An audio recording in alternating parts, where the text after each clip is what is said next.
திருச்சூர் சட்டமன்ற உறுப்பினர் மாண்புமிகு நிதி மற்றும் சுற்றுச்சூழல் துறை அமைச்சர் தங்கம் தென்னரசு ஐயாவுக்கு ஒரு வேண்டுகோள். இந்த குவாரி தண்ணீர் குவாரிக்கு உங்கள்கிட்ட கொடுத்து மனு கொடுத்து 1 மாத காலமாச்சு, எந்தவித ஒரு நடவடிக்கையும் எடுக்கல.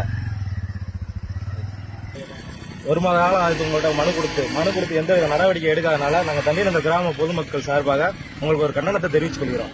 ஏன்னா தண்ணீர் கிராம மக்கள் நீங்க கொடுத்த பஸ் ஸ்டாப்பு தான், பஸ் ஸ்டாப்புக்கு திறந்து வைக்க நீங்க வர்றதுன்னு சொன்னீங்க, டேட்டு கொடுத்து அந்த அன்னைக்கு நேரத்துக்கு நீங்க வரல. மற்ற பக்கத்து ஒரு துளுக்குங்குளத்துல திறந்து வச்சிருக்கீங்க. எங்களுடைய கோரிக்கை நியாயமான கோரிக்கை கேட்டு 1 மாத காலம் ஆகுது. நாங்க பூரா இந்த பரம்பரை திமுக டிஎம்கே கட்சிக்காரங்க தான் எல்லாரும்.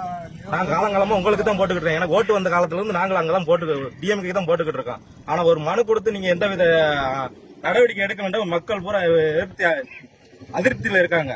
நீங்க பரம்பரை திமுக இளைஞரணி செயலாளராக தான் நான் இருந்தேன். சரிங்களா, நாங்க உங்கள்கிட்ட தான் கோரிக்கை வைக்கிறோம். இதுல கமாண்ட் கட்சிக்காரங்க தான் அடிக்கிறாங்க. இது நீங்க தான் முழுக்க எங்களுக்கு நிப்பாட்டி கொடுக்கணும். குவாரிய நீங்க பார்த்து சொன்னா கண்டிப்பா நடக்கும். இதுனா இந்த குவாரி கொடுத்து 1 மாசம் ஆச்சு. ஏன்னா இது பூராமே உங்க உறுப்பினர் கார்டு தான். ஏன்னா தயவு செய்து நீங்க நிப்பாட்டி கொடுத்தா அடுத்து நீங்க பூரா ஓட்டு ஒத்துமே உங்களுக்கு தான் ஓட்டு போடுவோம். இல்லாட்டி நீங்க எலெக்ஷன் அப்ப நீங்க ரொம்ப புறக்கணிக்கப்படுற மாதிரி வரும். நாங்க மட்டும் கிடையாது, எங்க சமுதாய ஓட்டு பூரா உங்களுக்கு பிரிஞ்சிடும். தயவு செய்து இந்த வீடியோவை நீங்க பாக்கணும். எங்கள் கிராமத்தை மத ரீதியாவோ சாதி ரீதியாவோ பேச வரல. இந்த இடத்துல குவாரி ஆரம்பிச்சதுனால அந்த குவாரினால இந்த பிரச்சனைகள்லாம் வரும்னு சொல்லிதான் நாங்க இதை தடை செய்ய சொல்லி கோரிக்கை வச்சுட்டு இருக்கோம். இதனால முத்திரையர் சமுதாயன்றதுனால சில அதிகாரிகள் சில அமைச்சர்கள் இந்த கிராமத்தை புறக்கணிக்கிறாங்களா என்று தெரியல. அதனால இங்க இளைஞர்கள் அணியெல்லாம் எல்லாரும் சேர்ந்து நாங்க திமுக இனி வரும் ஓட்டுக்கு நாங்க ஓட்டை அவாய்ட் பண்றதா நினைக்கிறோம். இதனால கட்சியில சில பிரிவினைகள் ஏற்பட வாய்ப்பும் உள்ளது. அதை முன்கூட்டியே அறிவிக்கிறோம். இதைத்தான் தெரிவிச்சுக்கிறதுக்காக இந்த காணொலியை வெளியிடுகிறோம். இந்த வீடியோ சட்டமன்ற தொகுதி அமைச்சர் உங்களுக்கு மட்டும் தான் இந்த வீடியோ வெளியிடுறோம். எங்களோட பிரச்சனையை பேச நாங்க சமூக வலைதளம் மூலமா தான் பேச முடியும். அதுல உங்களை கிட்ட கோரிக்கை வச்சா நீங்க மட்டும் பேசாம இதுல கட்சிக்காரங்க கமெண்ட்ஸ்ல நிறைய பேசுறாங்க. நாங்க கோரிக்கை வச்சது உங்ககிட்ட தான். திரும்ப ஏன் அவர் வரல அப்படின்னா உங்களுக்கு பதில் சொல்லணும் அவசியம் இல்ல அப்படின்னு நிறைய கட்சிக்காரங்க வர சொல்றாங்க. நாங்க அந்த கோரிக்கை நியாயமான கோரிக்கை வைக்கிறோம். குவாரியை நடத்தக்கூடாது அப்படின்ட்டு அதுல சட்ட விதிமுறைகள் நிறைய இருக்குன்னு நாங்க அதையும் சுட்டி காட்டி பண்ணியிருக்கோம். கடந்த 1 மாசம் ஆச்சு இது வரைக்கும் நீங்க உங்ககிட்ட ஒரு மனு கொடுத்து அதை சம்பந்தமா நீங்க இது வரைக்கும் நடவடிக்கை நீங்க எடுக்கல. இது என்ன ஒரு 2 நாள்ல நீங்க எங்களுக்கு நடவடிக்கை எடுக்கலன்னா கண்டினந்தல்ல 1600 ஓட்டு இருக்கு. ஒரு ஓட்டு கூட திமுக உழுகாது. அது மட்டும் இல்ல, எங்க சமுதாயத்தை சுத்தமா நீங்க புறக்கணிக்கிறீங்க. முத்திரை சமயத்தை நீங்க சுத்தமா புறக்கணிக்கிறீங்களா நான் எங்க மனசுல பாடுது. திருச்சூர் தொகுதியில முத்திரை சமுதாய ஓட்டு வாங்கணும்னா எங்க குவாரி நடக்கக்கூடாது. அதே மாரி குவாரி நடந்தா திருச்சி தொகுதியில சுத்தமா முத்திரை ஓட்டு எதுவுமே வாங்க முடியாத அளவுக்கு நாங்க முயற்சிகள் மேற்கொள்வோம். எங்களுடைய கோரிக்கையை மாண்புமிகு திருச்சி சட்டமன்ற உறுப்பினர் முறையில உங்கள்கிட்ட மனு கொடுத்தோம். நீங்க அதுக்கான எந்தவித நடவடிக்கை எடுக்கல. அதனால நாங்க சமூக வலைதளங்கள்ல நாங்க பதிவிட்டதுக்கு நீங்க முறையான கருத்தை தெரிவிக்கீங்க. உங்களுடைய அட்மின்கள் எங்களோட தவறான சித்தரிக்கிறாங்க. எங்களுடைய கோரிக்கையை சட்டமன்ற உறுப்பினர் திருச்சி சட்டமன்ற உறுப்பினர் என்ற முறையில தான் உங்கள்கிட்ட முறையிடலாம். அதுக்கு நீங்க பதில் சொல்லுங்கள். பதில் சொல்லிட்டு உங்களுடைய அட்மின்கள் தவறான எங்களை தவறான இது மாதிரி ஒரு கிரிமினல் வழக்குகள் போடுற மாதிரி எங்களை தவறா சித்தரிக்கிறாங்க. எங்களுடைய கோரிக்கையை சட்டமன்ற உறுப்பினர்கிட்ட தான் சொல்ல முடியும், ஒரு எம்எல்ஏ தான் சொல்ல முடியும். நாங்க வேற போய் பக்கத்து அமைச்சர்கிட்டயோ பக்கத்து எம்எல்ஏ போய் நாங்க எங்க பதில சொல்ல முடியாது.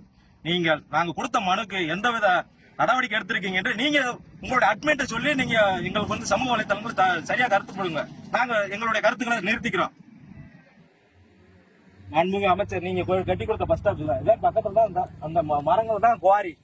இந்த பஸ் ஸ்டாப்பே நாங்க நீண்ட போராட்டத்துக்கு அப்புறம் உங்கள்கிட்ட நாங்க உங்க தொகுதி எம்எல்ஏ தொகுதி நிதியில இருந்து நாங்க கட்டி கொடுத்துருக்காங்க. அந்த பஸ் ஸ்டாப் நாங்க உபயோகப்படுத்த முடியாம இடிய போகுதுன்ற வருத்தம் தான் எங்களுக்கு இருக்கு. ஒரு அமைச்சர் நாங்க கட்சிக்காரன்ற முறையில இந்த அமைச்சர் எங்களுக்கு கட்டி கொடுத்திருக்காரு.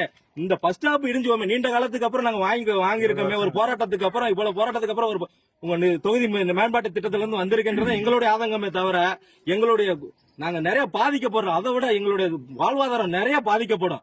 அந்ததுக்காக உங்கள்ட்ட நாங்க பல தடவை முறையிடலாம். சமூக வலைத்தளம் எங்களுடைய கோரிக்கை நேரடியா கொடுத்த எந்த மனு ஆக முடியும். நாங்க சமூக வலைத்தளங்கள்ல எங்களுடைய கோரிக்கைகள் அப்படினாலும் நிறைவேறுமான்றதுக்காக நாங்க சமூக வலைத்தளங்கள்ல இவளுடைய எங்களுடைய பிரச்சனைகளை எடுத்துக்கொள்றோமே தவிர உங்களுடைய தவறான கருத்துக்களுக்கோ உங்களை தவறா சித்தரிக்கின்ற எங்களுடைய நோக்கம் கிடையாது. எங்களுடைய கோரிக்கை வந்து உங்களுடைய காதுகளுக்கும் அரசு அதிகாரிகளுக்கு வந்து எட்டணும்ன்ற தவிர தான் எங்களுடைய கோரிக்கை வந்து நாங்களும் ஒரு மாத காலமா எவ்வளவு போராட்டம், எவ்வளவு மனுக்கள், எவ்வளவு உங்களை எத்தனை தடவை உங்களை 2 தடவை சந்திச்சிருக்கோம், மனு கொடுத்திருக்கோம். நீங்க சரி இந்த உங்களுடைய திறப்புலாக்கு வருவீங்க, உங்ககிட்ட நாங்க முறையா மனு கொடுப்போம், ஊர் பொதுமக்களும் சேர்ந்து மனு கொடுப்போம். அந்த நிகழ்ச்சியை நீங்க புறக்கணிச்சிட்டீங்க. அப்ப நீங்க இப்ப புறக்கணிச்சீங்கன்னா 6 மாத காலத்து 2024 சட்டமன்ற இடைத்தேர்தல் சட்டமன்ற தேர்தல் வருது. அந்த சட்டமன்ற தேர்தல் வரையில நாங்க உங்களை புறக்கணிக்கிறதுக்கு எங்களுடைய சமுதாய மக்கள் முத்திரையர்ன்ற சமுதாய மக்களுக்காக எங்களை புறக்கணிக்கிறீங்களா? அதுதான் எங்களுடைய கோரிக்கை, வேற எந்த கோரிக்கையும் கிடையாது. எங்களுடைய நாங்களே இப்பதான் கல்வி அறிவு பட்டு எங்க குழந்தைகள் படிக்க போய்கிட்டு இருக்குங்க ஸ்கூலுக்கு. இந்த பஸ் ஸ்டாப் இருக்கிறதுனால ஏதோ வந்து மழை நின்றா நிக்க தான் இவ்வளவு போராட்டம். நாங்க அதுக்கு எத்தனை மனு கொடுத்துருக்கோன்னு எங்களுக்கு தான் தெரியும். எவ்வளவு மனு கொடுத்து எவ்வளவு பிரச்சனைகளை சந்திச்சு அந்த உங்களுடைய தொகுதி மேம்பாட்டு திட்டத்துல வந்து அந்த பஸ் ஸ்டாப் வாங்கியிருக்கோம்.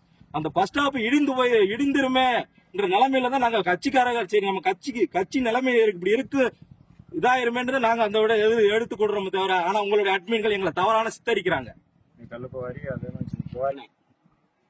அமைச்சர் ஒரு 2 நாட்களால எங்களுக்கு ஒரு மனு கொடுத்ததுக்கு எந்த வித இது இல்லாம இருக்கு. அதுக்கு பதில் கூறுங்க. இந்த கிரேனைட் குவாரினால எங்களுடைய வாழ்வாதாரம் முற்றிலும் முடக்கப்படும். கிரேனைட் குவாரி எடுத்தா எங்களுடைய ஸ்கூல் போற பிள்ளைகளுக்கும் போக முடியாது, எதுக்கும் போக முடியாது. இதுக்கு தான் உங்கள்ட்ட இது நீங்க எங்களை புறக்கணித்தீங்கன்னா வரும் சட்டமன்ற தேர்தல் நாங்க உங்களை புறக்கணிக்கிற நிலைமைக்கு நீங்க தள்ளப்படாதீங்க. நாங்கள் பக்கத்து அமைச்சர், எங்களுடைய பக்கத்து அருகாமையில் உள்ள அமைச்சர்ன்றதான் நாங்க ஓட்டு வாங்கியிருக்கோம். ஓட்டு நாங்கள் பிரச்சாரம் பண்ணியிருக்கோம் தவிர யாரும் உங்களை வேற்றுமையா நினைக்கலாம். நீங்க எங்களை புறக்கணித்தீங்கன்னா முத்திரை மக்கள் நாங்க எல்லாரும் சேர்ந்து இந்த திருச்சி சட்டமன்ற இருக்க மக்கள் பூரா நாங்க புறக்கணிக்கிற நிலைமைக்கு தள்ளப்பட வேண்டாம் என்று மாண்புமிகு அமைச்சர் அவர்களை வேண்டுகோளோட கேட்டுக்கொள்கிறோம்.